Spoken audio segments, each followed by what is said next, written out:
Hello friends, myself doctor Mayur Sahita and इस video के अंदर हम डिस्कस करने वाले हैं RBSK, जिसका फुल फॉर्म होता है राष्ट्रीय बाल स्वास्थ्य कार्यक्रम RBSK के बारे में।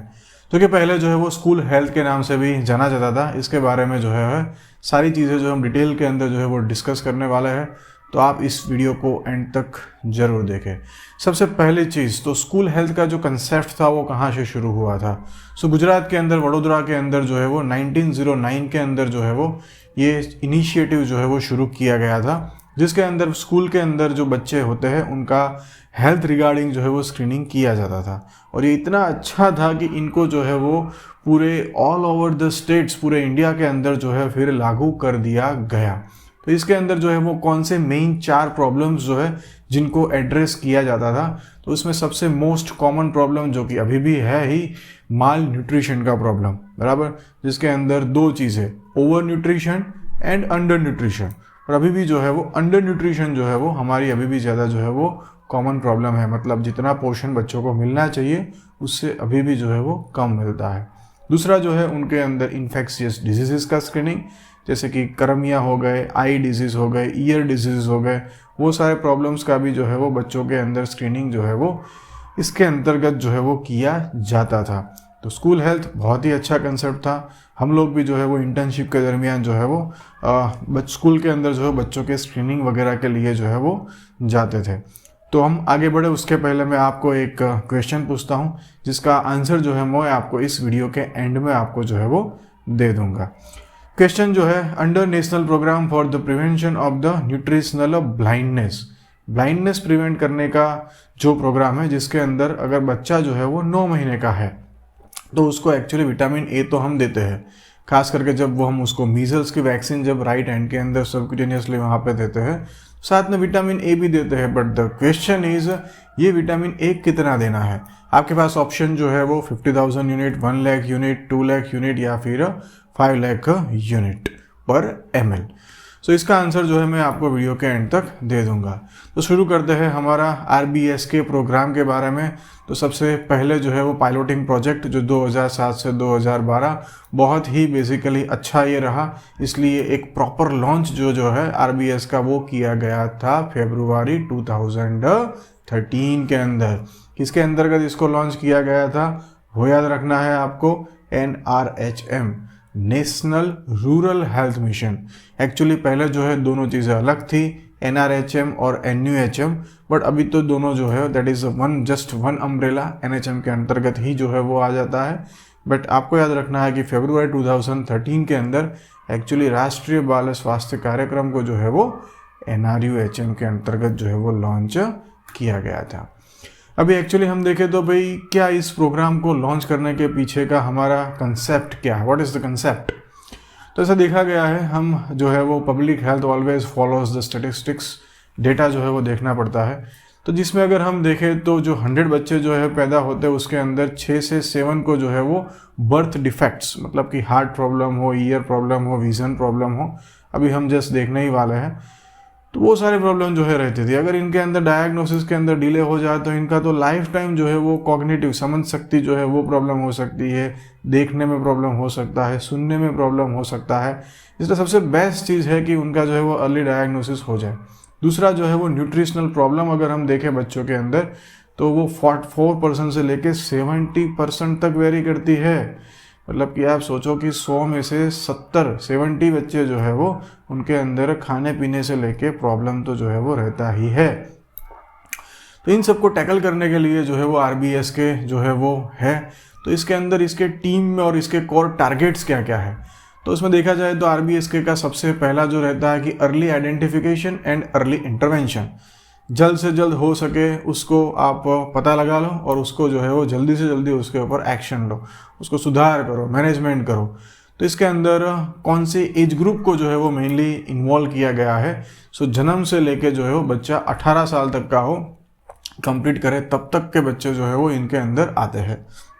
इनका जो मेन टारगेट की अगर हम बात करें तो एक शॉर्ट फॉर्म जो है वो आपको याद रखना है, जो कि MCQ के अंदर भी आएगा, 4 Ds। What are the 4 Ds of the RBSK। सबसे पहला, जैसे बच्चा पैदा होता है, बर्थ डिफेक्ट्स को डिटेक्ट करना।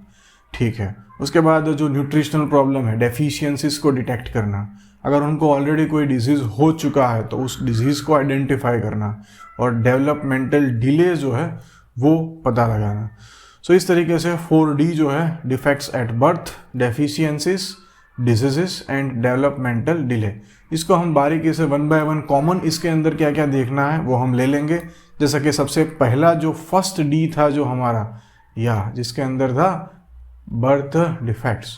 तो इस बर्थ डिफेक्ट्स के अंदर जो है, जैसे कि न्यूरल ट्यूबर डिफेक्ट, जो बेसिकली प्रेगनेंसी के अंदर फॉलिक एसिड अगर टाइम टू टाइम नहीं जाता है तो स्पाइनल कॉर्ड वाला जो रीजन जो है वहाँ पे वर्टेब्रल कॉलम डेवलपमेंटल प्रॉब्लम होता है। तो अभी सिंपली हम जो है वो न्यूरल ट्यूब डिफेक्ट या फिर उनको क्रोमोसोमल प्रॉब्लम के कारण डाउन सिंड्रोम 21st क्रोमोसोम जिसमें प्रॉब्लम होता है, क्लेफ्ट लिप, क्लेफ्ट पैलेट, जो यहाँ पे जो है वो 2 फ्यूजन नहीं होता, बीच में जो जगह रह जाती है, उसको आइडेंटिफाई करना।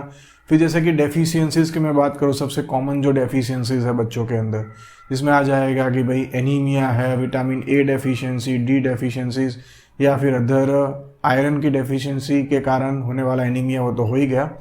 माल न्यूट्रिशन और आयोडीन की डेफिशिएंसी के कारण होने वाला गोइटर, वो सारी चीज़ें जो है वो डेफिशिएंसी में आ जाएगी।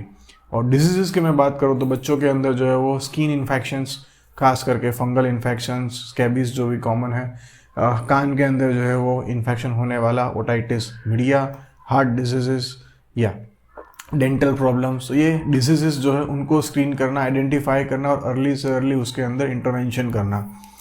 तो इस तरीके से जो है वो 3D तो हो चुके हमारे, बर्थ डिफेक्ट, फिर जो है वो डेफिशिएंसीज, फिर डिजीज़, और चौथा जो है डेवलपमेंटल डिलेज, जिसके अंदर भी जो उनको दिखना चाहिए वो नहीं दिख रहा, उनको सुनाई नहीं दे रहा प्रॉपरली, उनके जो न्यूरोमस्कुलर प्रॉब्लम, बच्चे जो जिस किसी भी कक्षा के अंदर है तो उनकी जो बाकी बच्चों के मुकाबले समझने की शक्ति जो है वो कॉग्निटिव या फिर बोलने में डिले होना, तो ये सारे जो है जो time to time particular age के हिसाब से जो है बच्चों के अंदर हो जाने चाहिए। वो अगर नहीं हो रहे हैं तो फिर हम उसको बोल देंगे डेवलपमेंटल डिले। बिहेवियरल प्रॉब्लम, उनको लर्निंग में कोई प्रॉब्लम है, तो ये सारी चीज़ें जो है डिसीजेज जो है इनका आइडेंटिफिकेशन करना। ठीक है, पर ये आइडेंटिफिकेशन करेगा कौन? या ये जो 4Ds है, बर्थ से लेके 18 साल तक जो के बच्चों के अंदर जो है वो मेल फीमेल कोई भी हो, तो इनके अंदर ये आइडेंटिफिकेशन करेगा कौन? तो इसके लिए जो RBSK की टीम जो है, इसमें टीम के मेंबर्स कौन कौन से रहते हैं। सो इम्पोर्टेंट MCQ हो जाएगा। तो इसमें रहेंगे मेडिकल ऑफिसर, जिसके अंदर एक मेल एंड एक फीमेल। कौन से मेडिकल ऑफिसर रहते हैं? Mainly Ayush medical officer. Actually Ayush किसको बोलते हैं कि जो आयुर्वेदिक, यूनानी, सिद्धा, होम्योपैथिक, मतलब कि जो एलोपैथिक के अलावा के जो भी सारे डॉक्टर्स हैं, इनको इनके अंदर जो है वो रिक्रूट किया जा सकता है इन द RBSK टीम। सो उसमें एक मेल, एक फीमेल, फिर जो है उनके साथ रहेगी एक नर्स। नर्स में एक्चुअली जो है वो क्राइटेरिया है कि जो आपके PHC ऊपर जो रहने वाली स्टाफ नर्स है वो हो, या तो फिर ANM, ऑक्सिलरी नर्स मिडवाइफ भी जो है वो बेसिकली RBSK टीम का पार्ट हो सकती है, एंड अ फार्मासिस्ट। तो इस तरीके से मेनली अगर हम देखें तो 4 मेंबर जो है वो हो जाते हैं core members, male female AYUSH doctors, then nurse, nursing staff and the pharmacist. अब ये जो स्क्रीनिंग करेंगे वो स्क्रीनिंग कहाँ पे करेंगे? तो 2 तरीके के इसके मोड है। एक तो करते हैं हम जो कि फैसिलिटी बेस्ड, और दूसरी जो है होती है एक mobile health team. Mobile health team जो है वो कहाँ पे स्क्रीनिंग करती है? So mainly mobile health team के पास जो है अपना व्हीकल रहता है। मैंने तो मोस्ट ऑफली जो है वो इको ही देखा है, जिसके ऊपर ऐसे लिखा होता है RBSK, उसका लोगो लगा हुआ होता है। तो जिसके अंदर medical officer, pharmacist, staff nurse, तो ये कहाँ पे बेसिकली फील्ड स्क्रीनिंग जो है वो कहाँ पे जाके करना है?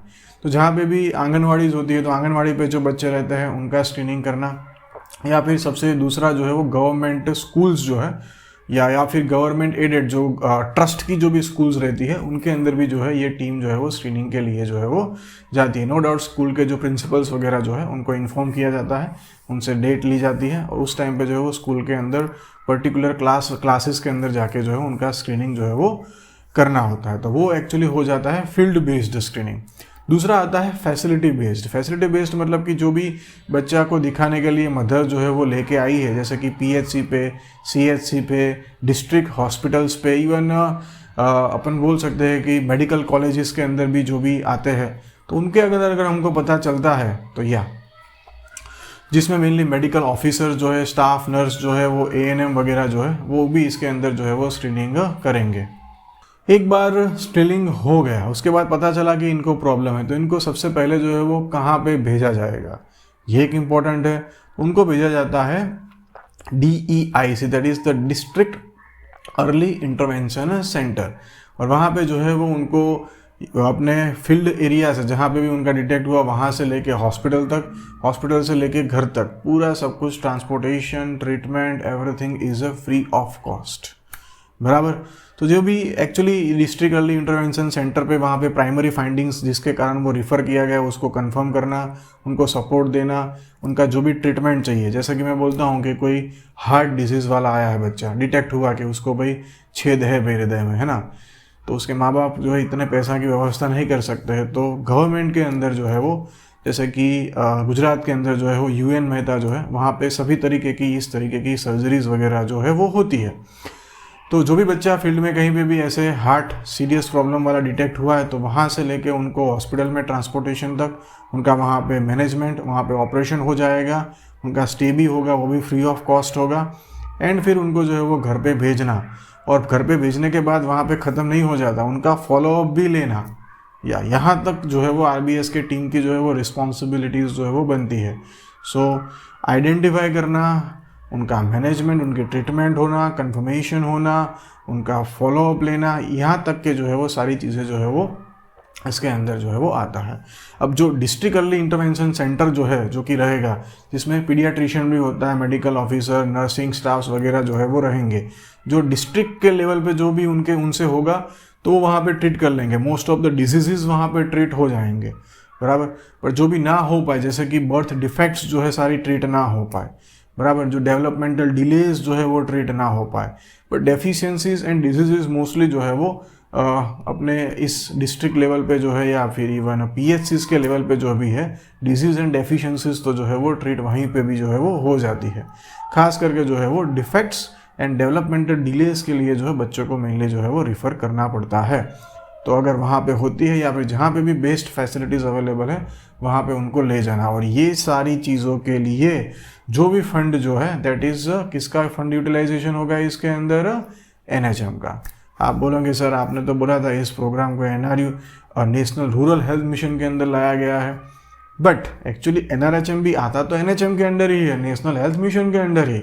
और नेशनल हेल्थ मिशन में जो है वो फंड जो है वो state government and central government दोनों मिल के फंड देते हैं, बराबर। मोस्ट ऑफ द टाइम जो है वो depends on to the state होता है, बट 60-40 का रेशियो तो रहता ही है कि 60% सेंट्रल गवर्नमेंट, 40% स्टेट गवर्नमेंट, तो दोनों मिलके NHM के अंदर फंड करते हैं। और फिर NHM जो है वो इस पूरे प्रोग्राम को जो है वो फंड करता है। तो काफ़ी अच्छा प्रोग्राम है। बर्थ से लेकर 18 साल तक के जो भी बच्चे जो है उनके लिए, उनको identify, early intervention, early identification and early intervention, बराबर। सो अभी हमने जो क्वेश्चन पूछा था उसका आंसर दे देता हूँ। तो जो 9 महीने पे जो बच्चा आया है, तो न्यूट्रिशनल ब्लाइंडनेस प्रिवेंट करने के लिए जो विटामिन A का डोज होगा वो रहेगा 1 लाख इंटरनेशनल यूनिट।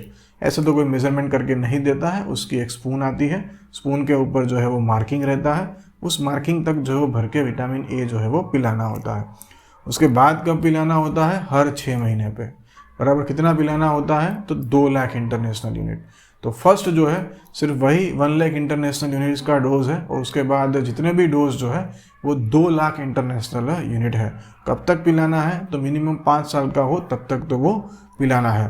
तो जो बेसिकली वैक्सीनेशन कार्ड भी रहते हैं, तो उसके ऊपर जो है विटामिन A की जो है वो हर 6 महीने पे देने की जो है वो डेट वगैरह उस पर रहती है। So vitamin A very much necessary for preventing the nutritional blindness, बराबर। सो ये है इस वीडियो का एंड। Thanks for listening.